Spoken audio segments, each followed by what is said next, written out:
तो मैं doctor Gitarama Sharma, सहआचार्य Sanskrit, Haridev Joshi राजकीय कन्या महाविद्यालय बांसवाड़ा। तो प्रिय विद्यार्थियों, श्रीमद् भगवत गीता के द्वितीय अध्याय पर विमर्श चल रहा है। पिछले अध्याय में, पिछले वीडियो में श्लोक संख्या 14 तक हो गया था। आज 15 से प्रारंभ करते हैं।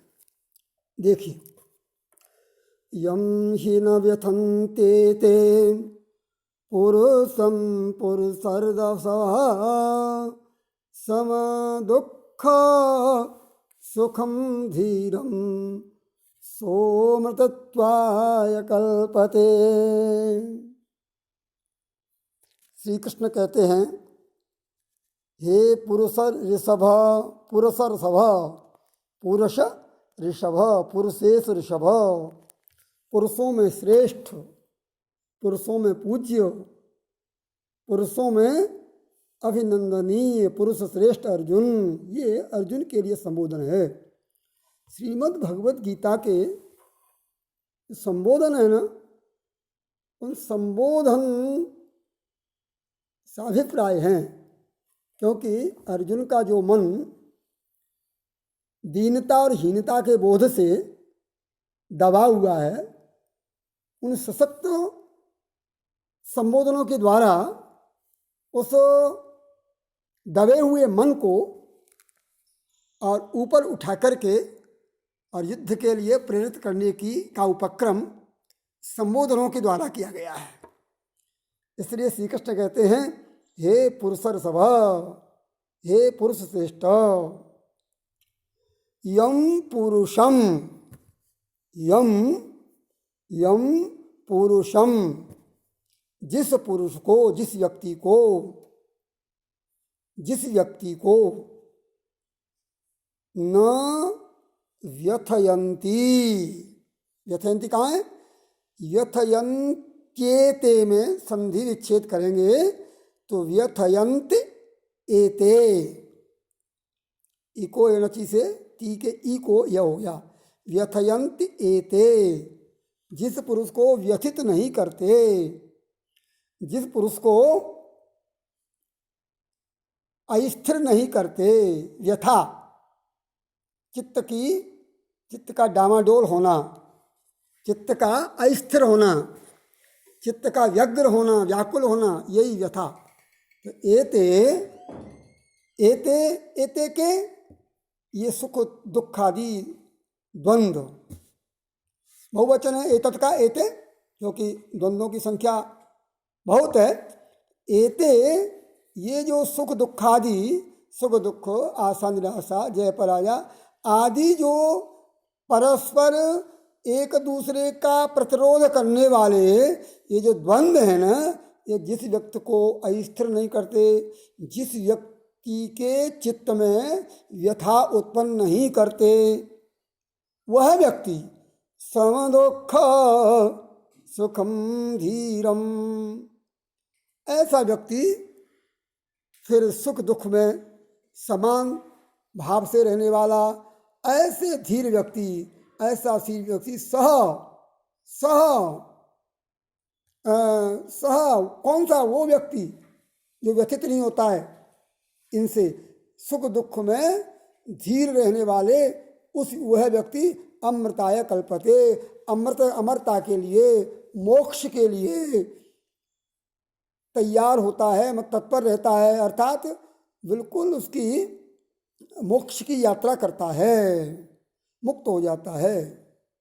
न सतो विद्यते भावो, 16वां श्लोक देखिए, न सतो विद्यते भावो न भावो विद्यते सतः उभयोरपि दृष्टोऽन्तः त्वनयो तत्त्वदर्शिभिः।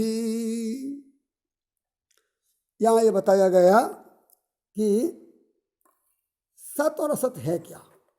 देखिए, वेदांत के अनुसार, अद्वैत वेदांत के अनुसार जो जगत है ना, वो असत है, और ब्रह्म, ब्रह्म का ही संकुचित नाम जो है, ब्रह्म का ही एक नाम आत्मा है। तो आत्मा ब्रह्म सत्यम जगत मिथ्या, ये वेदांत का सूत्र है। तो यहाँ पर सत असत कहते किसको है? ना सतो विद्यते भावो, असतो भावो न विद्यते, असत का अस्तित्व होता ही नहीं। मतलब जो सार्वभौमिक नहीं है, इतने बताया था ना, ये सब जगह रहता है वो सार्वभौमिक। इस कमरे में भी है, इस कमरे के बाहर भी है, जहाँ मैं नहीं हूँ वहाँ भी है, जहाँ मेरा शरीर नहीं है वहाँ भी है। तो जो सब जगह रहता है सार्वभौमिक। तो आत्मा, मेरा शरीर केवल इस कमरे में है। अब इस कमरे के अलावा मेरे घर में तो इस समय नहीं है, कॉलेज में है, इसका मतलब शरीर सार्वभौमिक नहीं है। लेकिन आत्म तत्व यहाँ भी है और घर भी है, और घर ही नहीं सर्वत्र है, जहाँ भी कोई भी, इसलिए सार्वभौमिक है। और सभी कालों में। तो जो असत उसको कहते हैं जिसका भाव होता नहीं। भाव का मतलब त्रैकालिक भाव नहीं होता, क्योंकि शरीरों की सत्ताएं, आत्मा के अलावा जितनी भी सत्ताएं, कभी वर्तमान में होती हैं, कभी भविष्य में होती हैं, और कभी भूतकाल में होती हैं। जो मान लीजिए आज ये मेरा शरीर है, वर्तमान में है, भूतकाल का पता नहीं, ये शरीर था नहीं, भविष्य का इसका कोई, लेकिन आत्म तत्व रहेगा। तो जिसका अस्तित्व रहता नहीं वह तो असत है। कभी भी असत का भाव नहीं होता, असत का अस्तित्व नहीं होता। अर्थात जो तीनों कालों में और सभी जगह पर जो सार्वभौमिक नहीं हो और जो सार्वकालिक नहीं हो वह असत होता है। और जो सत होता है ना, उसका न अभावो विद्यते सतः, और सत उसको कहते हैं जिसका कभी अभाव नहीं होता, जो पहले भी था, अभी भी है, आगे भी रहेगा। आत्मा के अतिरिक्त जितने भी अस्तित्व हैं वे सब या तो स्थान सापेक्ष है और या समय सापेक्ष है, सार्वभौमिक और सार्वकालिक नहीं है। आत्मा एकमात्र है, जो पहले भी था, अभी भी है, आगे भी होगा, जो भूत में भी था, वर्तमान में भी है और भविष्य में रहेगा। जो सार्वकालिक हो, जो सार्वभौमिक हो, वही इसका मतलब जिसका अस्तित्व सर्वदा हो और सभी समयों में हो और सभी स्थानों में हो, उसको सत कहते हैं। तो सत किसको कहते हैं? कहते हैं न अभावो विद्यते सतः। सत वह होता है जिसका कभी अभाव नहीं होता। उभयो, इन दोनों का, किसका? सत और अस का, सत और असत का। दृष्ट अंतः, यह रहस्य किसका? उभयो तु अनयो। अनयो कहाँ है? दृष्ट अंत तु अनयो, यहाँ पर अनयो है। अनयो, इन दोनों का। किन दोनों का? अनयो उभयो, इन दोनों का। किसका? सत और असत का। अंत रहस्य, दृष्ट देखा है, जाना है, किसने?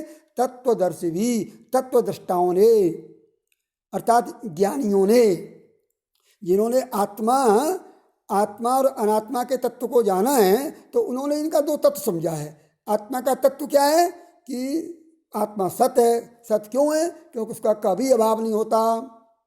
और आत्मा के अतिरिक्त जितने भी पदार्थ हैं, शरीर आदि, वो सब असत है। क्यों? क्योंकि इनका सार्वकालिक अस्तित्व नहीं होता। तो जिसका जो सत होता है उसका कभी अभाव नहीं होता, और जो असत होता है उसका कभी भाव नहीं होता। यही दोनों का रहस्य है। बस आज इतना ही।